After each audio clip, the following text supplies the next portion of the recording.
పేదాధనిక విభేదము లేక, జాతి మత విచారణ లేక,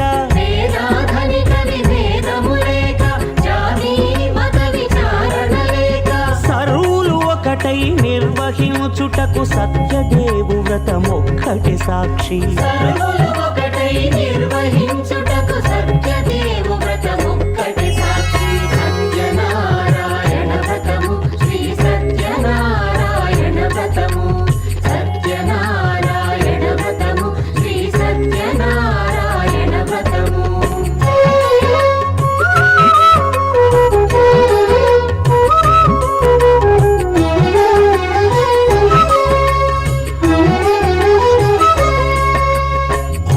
పీటగుని తెచ్చి పసుపు కుంకుమలతో అలంకరించి,